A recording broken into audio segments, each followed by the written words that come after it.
Hey everyone, welcome to the channel. I'm Lex, your human guide to building digital confidence through tech tools and web design. Hello, welcome to session 5. Today we will learn about file sizes and compression. We will master the fundamentals of digital storage and learn practical techniques to manage your files efficiently. Let's get started. Let's look at our learning goals for today. Here's what we'll cover. First, we'll understand file sizes and storage units like KB, MB, GB, and more. Second, we'll learn practical compression techniques to reduce file size. Third, we'll discover why file size matters for saving and sharing. By the end of this session, you'll be able to do 3 things.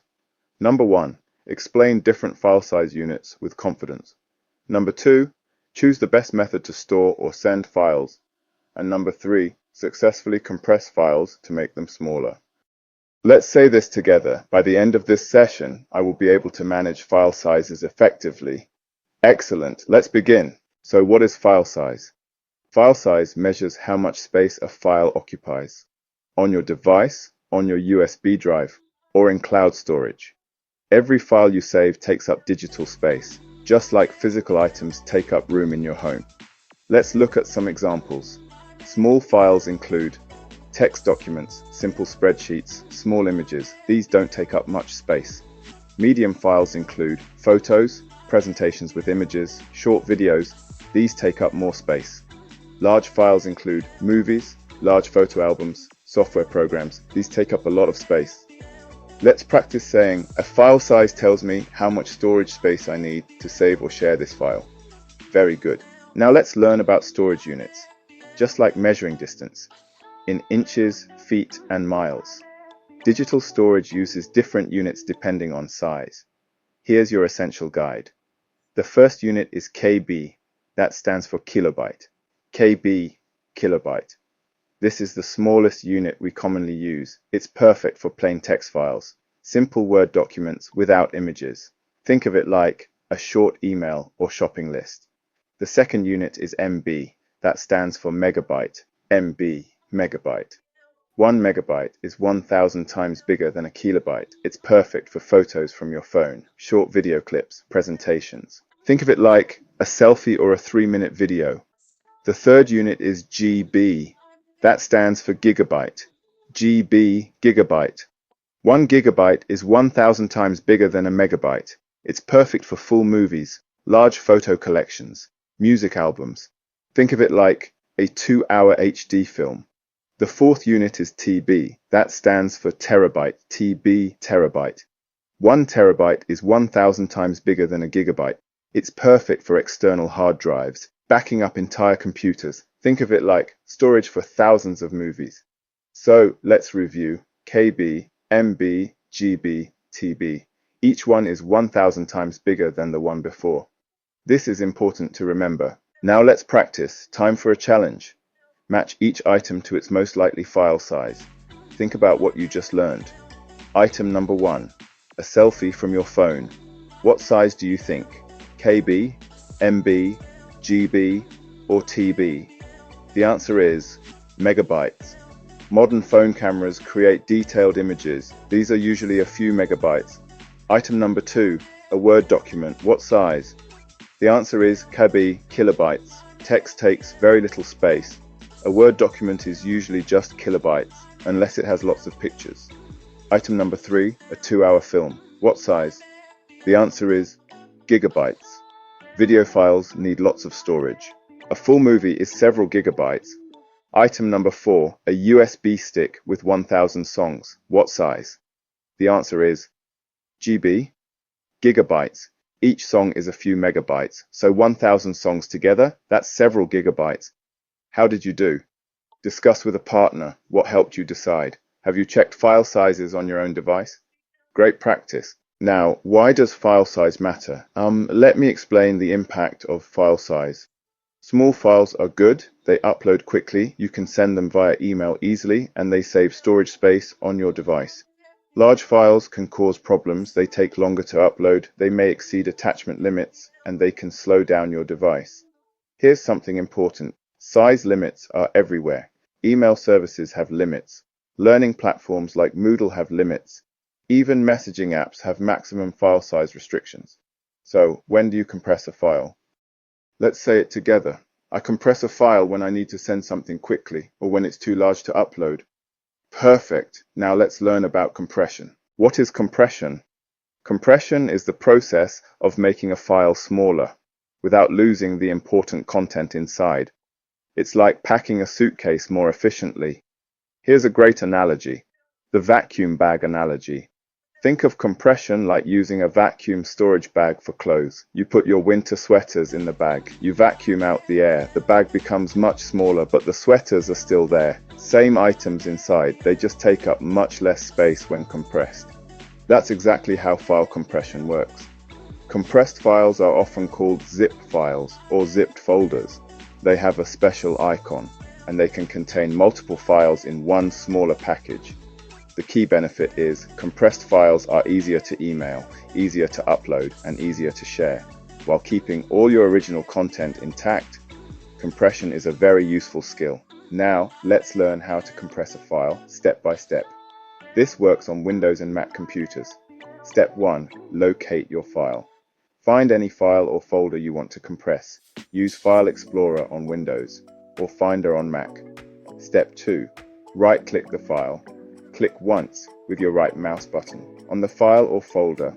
Step 3. Select Send To. Look for the Send To option in the menu that appears. Step 4.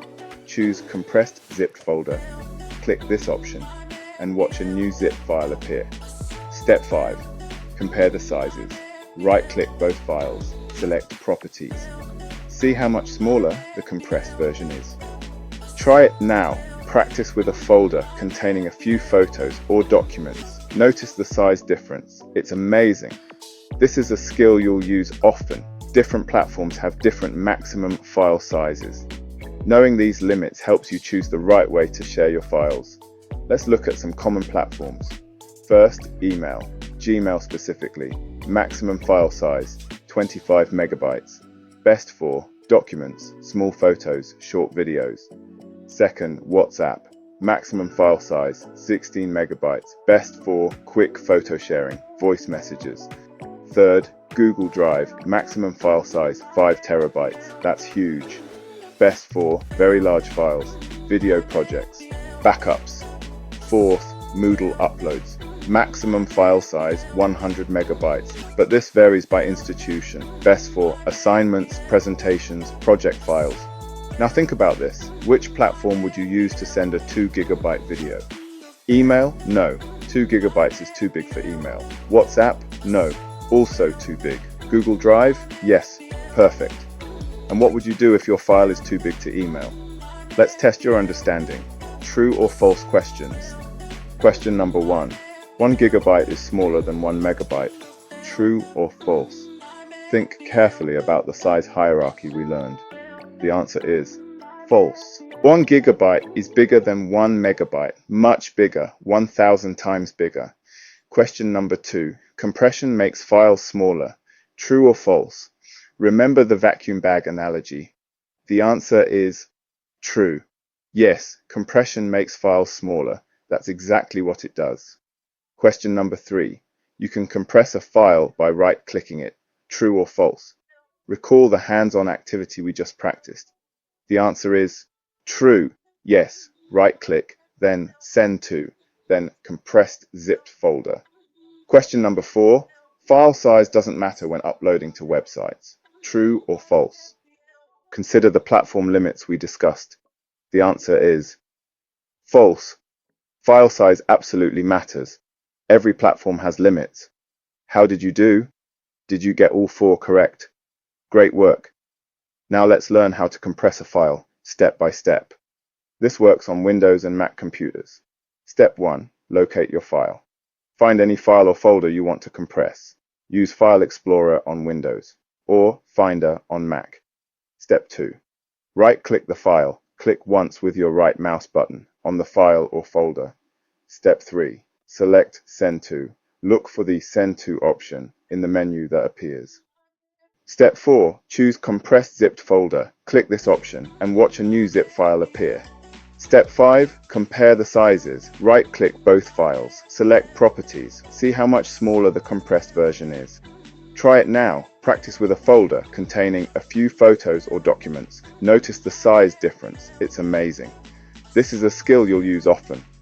Different platforms have different maximum file sizes. Knowing these limits helps you choose the right way to share your files. Let's look at some common platforms.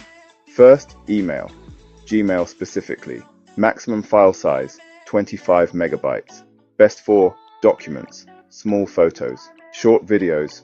Second, WhatsApp. Maximum file size, 16 megabytes. Best for quick photo sharing, voice messages.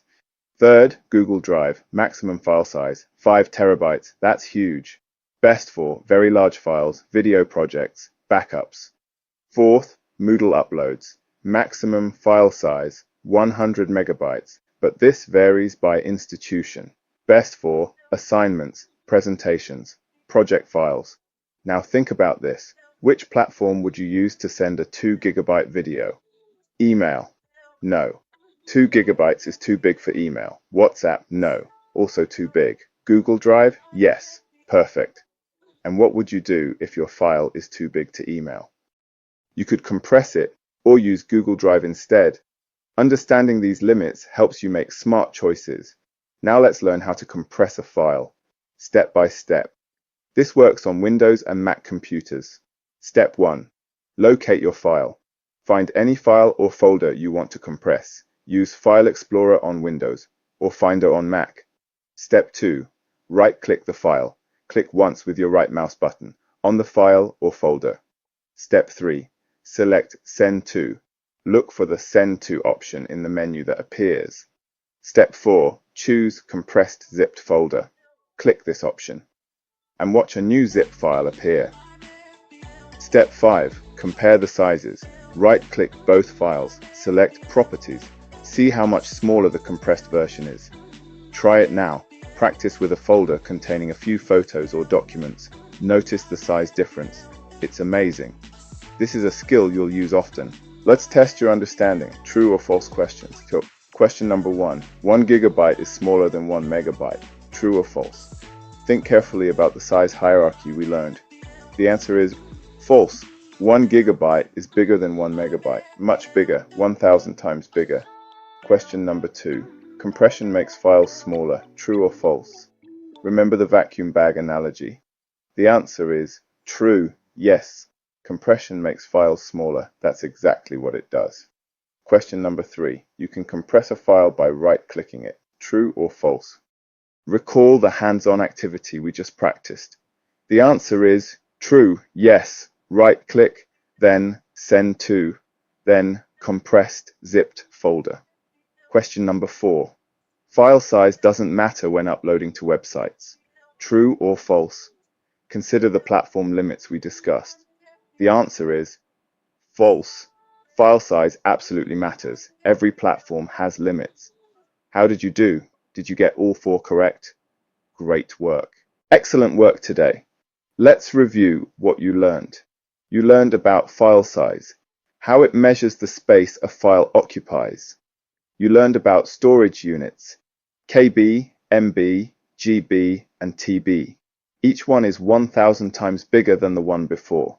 You learned why file size matters. Small files are easy to share. Large files can cause problems. You learned about compression, how to make files smaller without losing content. It's like using a vacuum bag for clothes. You learned how to compress files. Step by step, right-click Send To Compressed Zipped Folder. And you learned about platform limits. Email, WhatsApp, Google Drive, and Moodle all have different maximum sizes. These are essential skills for managing digital files.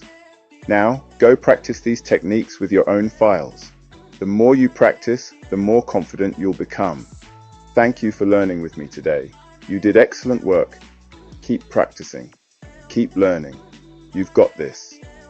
Don't forget to like and subscribe to Learn with Leks for more tips on boosting your digital confidence.